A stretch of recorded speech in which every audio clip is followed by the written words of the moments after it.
Hey everybody, welcome back to Tim Travels. It's Terry, your host.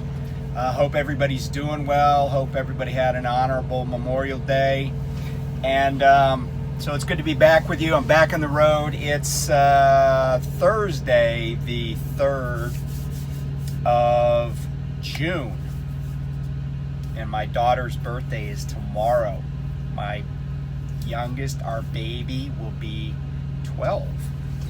And just a little shout out to her.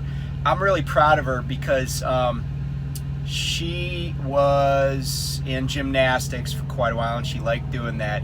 But if you know anything about gymnastics, especially for girls, you know that when they start to get pretty tall, and she's really getting that way, or lanky or whatever, they tend to not be like favored, for lack of a better term. I mean, if you look at Simone Biles, she's phenomenal, but she's also tiny. She's short. I mean, she's super muscular, obviously, but she's not that tall. And where a lot of tall girls go that have been in gymnastics is the pole vaulting, believe it or not. And my daughter has started doing pole vaulting, and I'm really proud of her, and she's liking it. And by the way, the women's world record holder in the pole vault, whose name I do not know, but I know she was a former gymnast. And it's a sport that girls weren't even in, like when I was in high school. It just wasn't a thing. But recently, another young woman whose name I also don't know, but I read about her, in the state of Delaware, she not only broke her own record at the state championships, but she vaulted like 1.5 feet higher than the boys winner. So girl power. I think they should just declare the winner for both. She's the winner. She's the best in the state. So anyway, a shout out to my daughter. I'm proud of her. Love ya.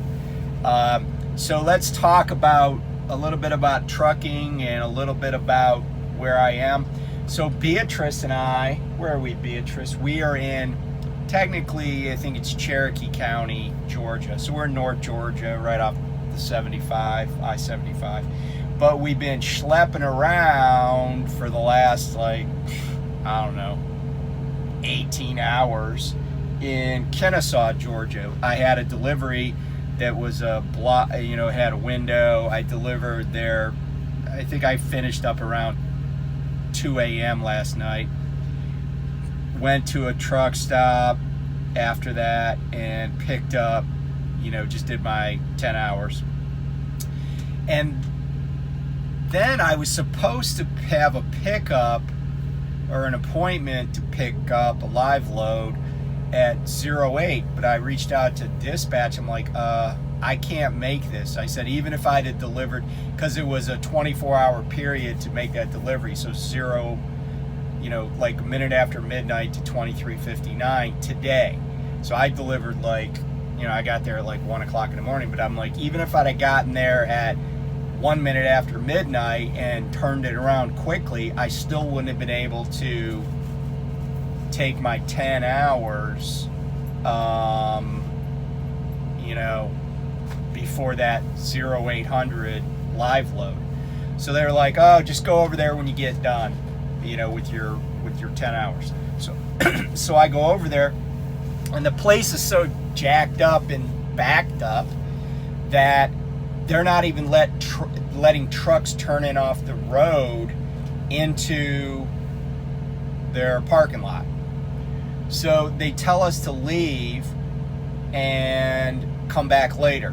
So I kind of drive around and I park a couple of times in some spots I knew I couldn't stay in. And then I go back. And I do get on their lot, and then after a while they come out and they're like, well, we close at 6 and we're not going to get to you today.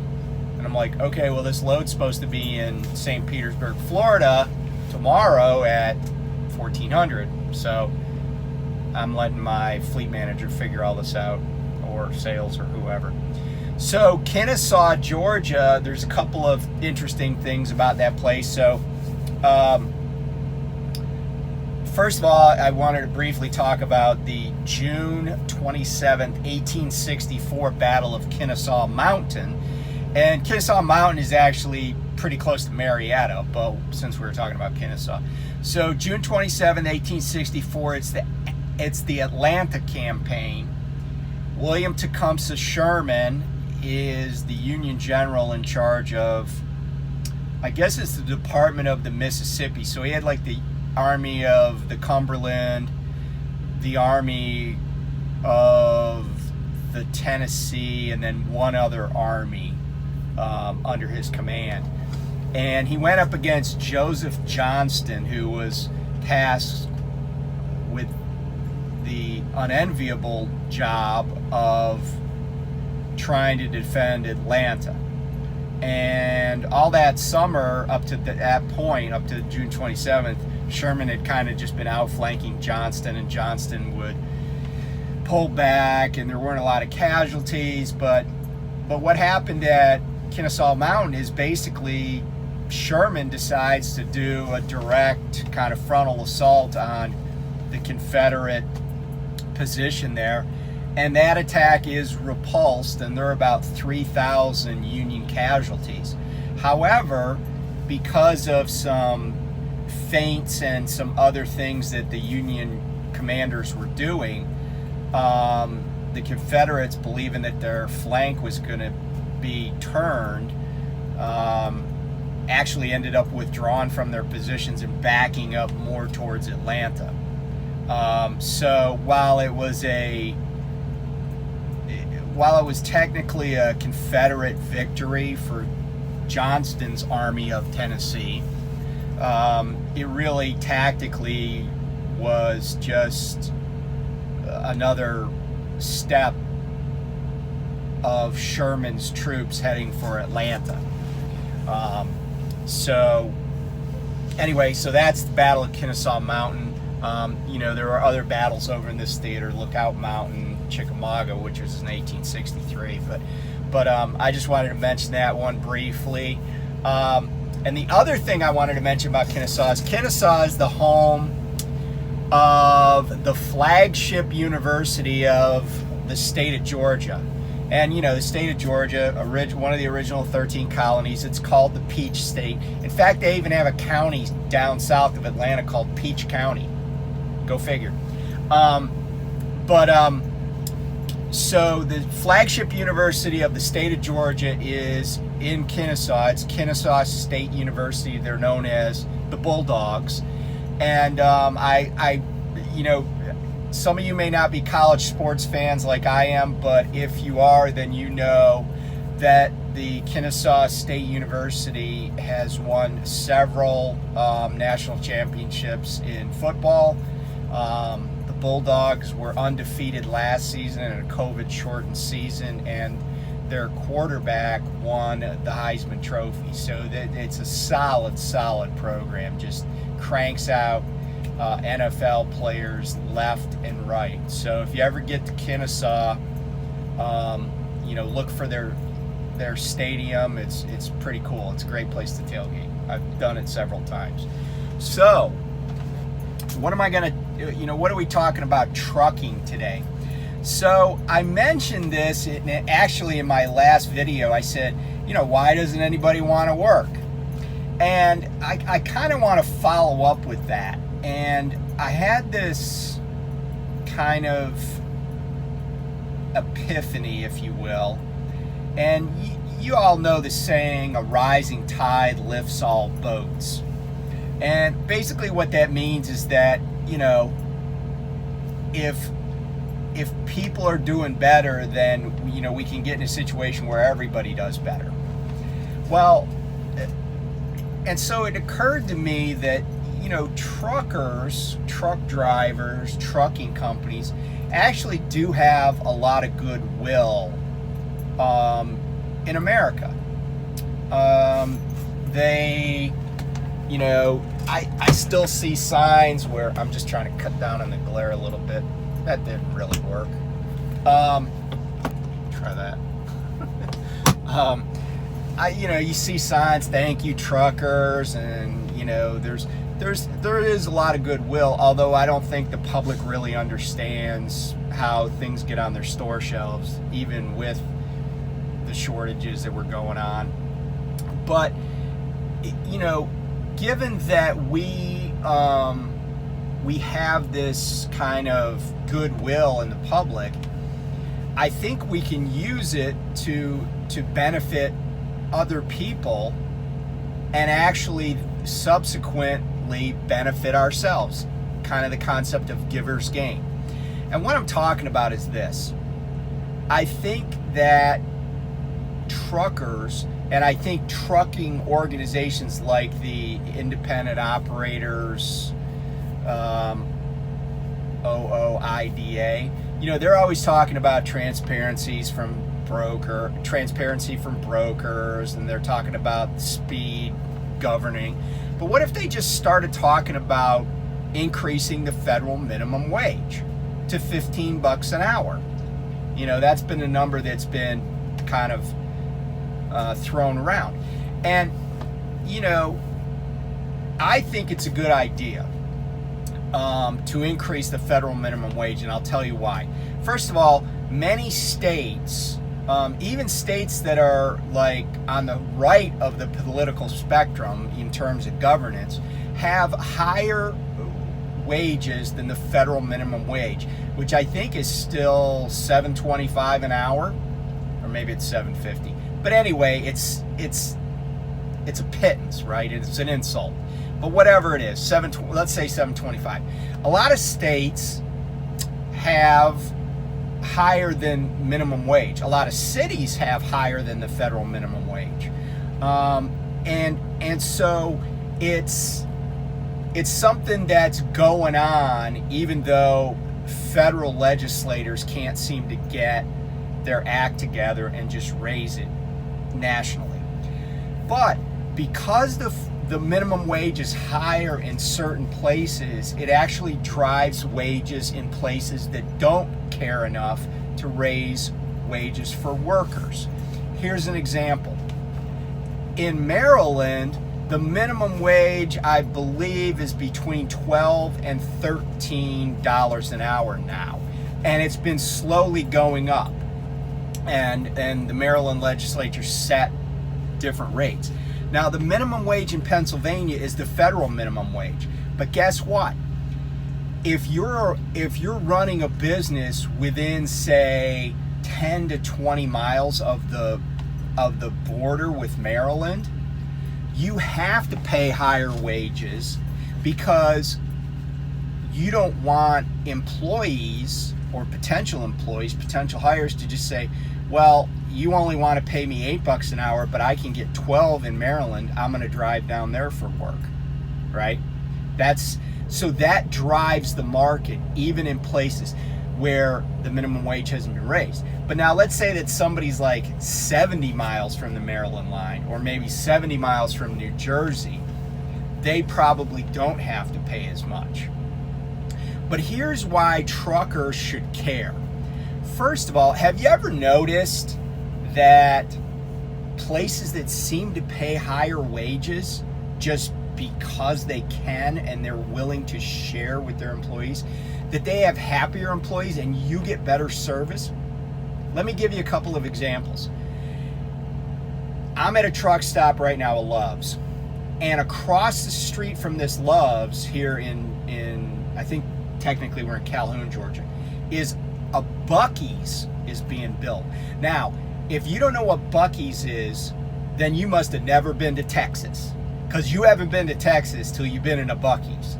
The world's largest like convenience stores, like they have like 750 gas pumps and stuff. Anyway, you know what I'm talking about if you've been to Texas, right? Giant beaver sign, Buc-ee's. Okay, Buc-ee's has several billboards out on I-75 indicating that when that Buc-ee's across the street opens, it's going to be paying $15 an hour. Now, how much you want to bet that this Love's does not pay everybody $15 an hour? And what do you think is going to happen? Well, it turns out that I actually like going in Buc-ee's, although I'll say this, Buc-ee's is kind of anti-trucker. They don't want trucks parked in their lot. But I'm going to tell you what's going to happen. I am going to park in the Love's lot when that Buc-ee's gets built and walk across the street and get brisket sandwiches. But I'm also going to be buying them from employees that are happier, that get treated better, that feel like they're more important and try harder to satisfy customers. I give you another quick example. In-N-Out Burger. I'm not here to debate whether In-N-Out is a great burger or anything. It's kind of an experience. But if you've ever been to an In-N-Out, whether in California or maybe Nevada, Arizona, there are in a few other states, you get great service, competent service, right? Like they're super professional. The food comes out right. If it's not right, they make it right. They have happy employees. They've been paying $15 an hour for quite a while. Okay? I don't care if somebody's in high school. If the job is hard and the job is demanding, especially if you got to deal with customers, and the market says it's $15 an hour, then that's what it is. But why is that important to truckers? Well, first of all, we just like to get better service because we're human beings, right?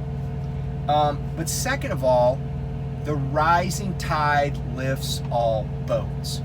You know, there are people that say, oh, well, if we raise the minimum wage, you know, small businesses are going to go out of business. Then guess what?